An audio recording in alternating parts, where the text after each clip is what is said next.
Guys, welcome back to my channel due maths. और इस video में हम क्लास 10th को chapter 3 which is pair of linear equations in two variables उसकी exercise 3.3 के question number 3 का लास्ट यानी कि 6th पार्ट सॉल्व करने वाले हैं। इससे पहले के पार्ट और सारी एक्सरसाइजेस और इंट्रोडक्शन ऑलरेडी चैनल पे है, नहीं देखा तो जाके देख लीजिए। और इस वीडियो को स्टार्ट करने से पहले चैनल को सब्सक्राइब कर दो, वीडियो को लाइक कर दो और शेयर कर देना। सो स्टार्ट करते हैं। बहुत इंटरेस्टिंग क्वेश्चन है।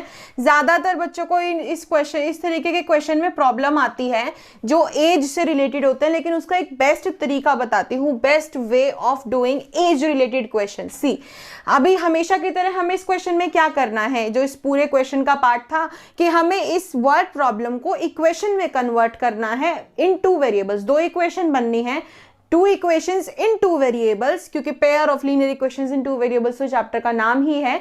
और उनको फिर सब्स्टिट्यूशन मेथड के साथ सॉल्व करके दोनों वेरिएबल्स की वैल्यू निकालनी है। अब देखो, क्वेश्चन है 5 years hence। अब अगो का तो आपको पता है कि पहले की बात की गई है, तो हेंस का मतलब क्या होता है, यानी कि 5 साल बाद। तो अब स्टार्ट करते हैं। सबसे पहले मैं दो इक्वेशन बनाऊंगी, यहां पे लिखूंगी 5 years हेंस की, यानी कि 5 साल बाद की, और यहां पे लिख देती हूं 5 years अगो, क्योंकि ये दोनों ही सिचुएशन इसमें है। इस तरीके के क्वेश्चन में ना आप जब तक मतलब जो पढ़ते जा रहे हैं वो लिखते जाओ, बेस्ट रहता है। अब हमने काम करना है, क्वेश्चन क्या गिवन है पढ़ते हैं। 5 years hence the age of Jacob will be 3 times that of his son। यहाँ पे दो जनों की बात की गई है, एक है जेकब, एक है उसका बेटा विच इज हिज सन। तो हम एक काम कर लेते हैं, जेकब को ले लेते हैं x और सन को ले लेते हैं y, क्योंकि इनकी एजेस नहीं पता, ये इनकी प्रेजेंट एज है। यानी कि आज जेकब जो है वो x ईयर्स का है और उसका जो बेटा है वो y ईयर्स का है।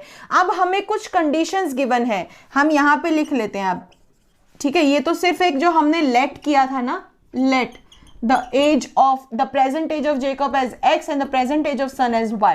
ठीक है, तो जेकब और सन की प्रेजेंट एज इसकी जेकब की x है और उसके बेटे की y, हमने ये लेट किया है। 5 years hence, आज से 5 साल बाद। तो लॉजिक लगाओ, अगर दो जनों की बात हो रही है और एक की एज अगर 10 साल है और एक की एज अगर 5 साल है, तो 5 साल बाद उनकी एज कितनी होगी? 10 साल वाले की 15 साल, 5 साल वाले की 10 साल। क्यों? क्योंकि दोनों में 5 ऐड होंगे, तो दोनों की 5 साल बाद की एज हमने कर ली, यानी कि दोनों में ही 5 ऐड कर दिया। जेकब की एज में भी 5 ऐड कर दिया और उसका बेटा भी तो बड़ा ही होएगा ना 5 साल, तो दोनों में हमने 5 ऐड कर दिया। आगे क्या है देखो, 5 years hence, 5 साल बाद, the age of Jacob will be 3 times the age of his son. यानी कि जेकब अपने बेटे से 3 गुना ज्यादा, यानी कि उसकी टोटल उम्र का 3/3 मतलब 3 times ज्यादा, 3 गुना ज्यादा। अब यहाँ पे आके यूजुअली कंफ्यूजन क्या होता है, हम तो ये जान जाते हैं कि चलो 3 times है तो या तो यहाँ मल्टीप्लाई होगा या यहाँ मल्टीप्लाई होगा, लेकिन मल्टीप्लाई करना किधर है? आप देखो, अगर मैं आपको छोटा सा एग्जाम्पल देती हूँ, आप ये देखिए, अगर आपके पेरेंट्स, चलो बात करते हैं आपके फादर की और आपके फादर की एज अगर 40 years है और आप उनसे हाफ द एज हो, यानी कि अगर मैं बोलती हूं आपकी एज से आपके फादर की एज दुगनी है। ठीक है, मान लो आपकी एज है 20 years और आपके फादर की एज है 40 years। ठीक है, और मैं बोलती हूं कि आपकी एज से आपके फादर की जो एज है वो आपसे दुगनी है, यानी कि 2 times ज्यादा है। तो आप यहां पे 2 मल्टीप्लाई करोगे इक्वल करने के लिए, या फिर यहां पे मल्टीप्लाई करोगे? देखो, यहां पे मल्टीप्लाई करोगे तो 40 आएगा, लेकिन अगर आप बड़े वाले नंबर पे ही और मल्टीप्लाई कर दोगे तो वो और बड़ा हो जाएगा ना। तो हमेशा कहां पे मल्टीप्लाई करना होता है? जहां पे छोटी डिजिट होती है। तो यानी कि जेकब की एज है x + 5, उसका बेटा डेफिनेटली उससे छोटा ही होगा, तो उसके बेटे की एज जो है जेकब से 3 times कम है। कम किसकी एज है? बेटे की। तो अगर हम इसमें 3 को मल्टीप्लाई करते हैं तो ये इक्वल होगा, ठीक है ना, क्योंकि ये तो ऑलरेडी बड़ा है, ये इससे 3 गुना ज्यादा बड़ा है। तो छोटे वाले में ही तो मल्टीप्लाई करेंगे ना ताकि वो इक्वल हो पाए। अगर हम बड़े वाले में ही, मान लो इसकी एज 45 ईयर्स है, इसमें 3 मल्टीप्लाई कर दूंगी तो ये तो और भी बड़ा हो जाएगा ना, और भी बड़ा, इक्वल तो नहीं हो पाएगा। लेकिन हमें तो इक्वेशन में क्या होता है, इक्वेशन में मतलब हमें इक्वालिटी लेके आनी है बीच में, इसको इक्वल करना है। तो ये बन गई पहली इक्वेशन। अब इसको हम थोड़ा सा सॉल्व कर लेते हैं। 3 into y 3y plus 3 into 5 15, so x plus ये सॉरी माइनस कर लेते हैं, वेरिएबल्स एक साइड रख लेते हैं, या फिर हम एक काम करते हैं x प्लस 3y प्लस 15 और ये प्लस 5 उधर जाके माइनस कर देते हैं। तो इक्वेशन क्या बन गई, x प्लस 3y प्लस 10। ये इक्वेशन अब हमारी आगे काम आएगी कब, जब सब्स्टिट्यूशन मेथड लगाना है। तो हमने आधा क्वेश्चन तो सॉल्व कर लिया, अब आधा करना है। 5 years ago, अगेन यहाँ पे मैं लिख देती हूँ, ये सिर्फ एक समझाने के लिए था, ठीक है। यहाँ पे मैं लिख देती हूँ अगेन जेकब की एज और उसके सन की एज। जेकब की x है और उसके बेटे की y, ठीक है, प्रेजेंट एज। 5 years ago, 5 साल पहले, तो दोनों की एज से ही 5 माइनस होगा, ऑब्वियस सी बात है, दोनों की एज से ही 5 माइनस होगा। 5 years ago, Jacob's age was 7 times that of his son। यहाँ पे 5 साल बाद की बात करी तो वो 3 गुना बड़ा था, 5 साल पहले की बात करें तो वो 7 गुना बड़ा था। तो हम उसके बेटे की एज में क्या मल्टीप्लाई कर देंगे, 7, क्योंकि हमें इक्वल बनाना है, यानी कि उसके बेटे को 7 से मल्टीप्लाई करेंगे ना तो जाके वो अपने फादर की एज के बराबर होगा, ठीक है ना। अब अगेन इसको भी सॉल्व कर लेते हैं। 7 इंटू वाई 7y माइनस 35, जो हमने सॉल्व किया, x is equal to 7y minus 35, ये माइनस y उधर जाके प्लस कर देते हैं, x is equal to 7y minus 30 आपकी सेकंड इक्वेशन आ जाएगी। आई होप आपको ये क्वेश्चन बहुत अच्छे से क्लियर हुआ होगा। मोस्टली प्रॉब्लम कहाँ आती है कि मल्टीप्लाई, जो टाइम्स वाला क्वेश्चन होता है, मल्टीप्लाई किधर करना है, हमेशा याद रखो जो डिजिट छोटी है उसमें मल्टीप्लाई करना है, बड़े वाले के साथ मल्टीप्लाई करोगे तो वो और बड़ा हो जाएगा।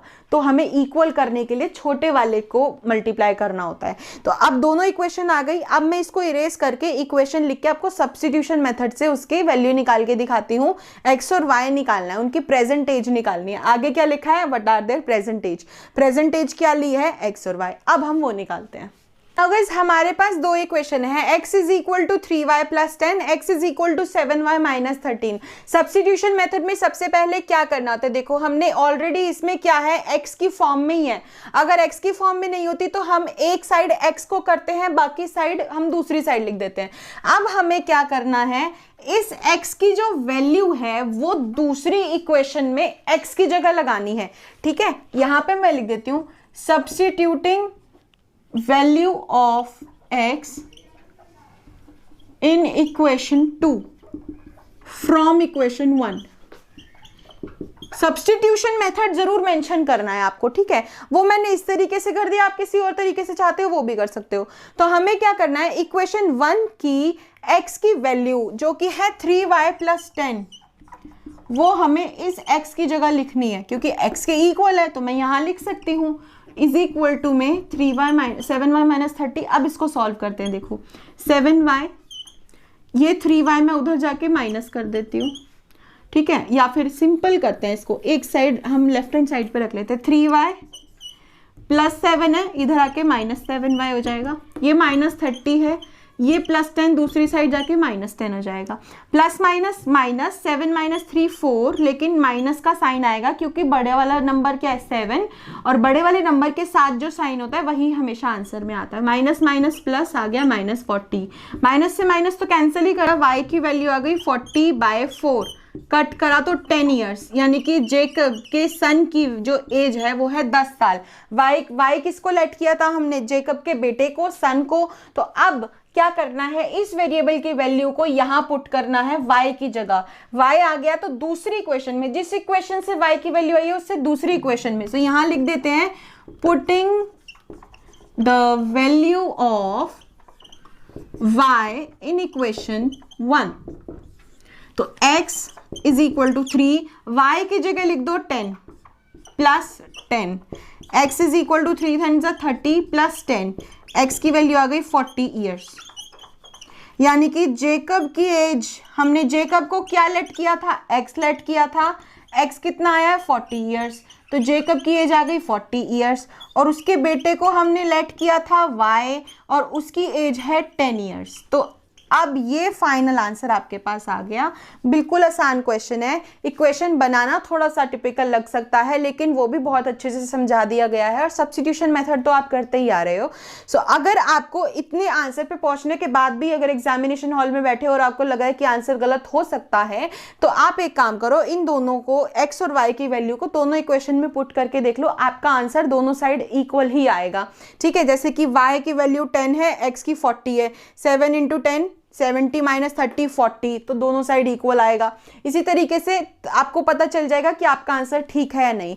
ठीक है, अगर आपको समझ आ गया है तो वीडियो पे कमेंट कर दो और लाइक करके जरूर जाना, और नहीं आया है तो दोबारा देख लो, फिर भी नहीं आ रहा है तो कमेंट कर दो, आने वाली नेक्स्ट वीडियो में मैं आपको दोबारा से समझा दूंगी। So that's it for today's video guys, like subscribe and share my channel. Thank you.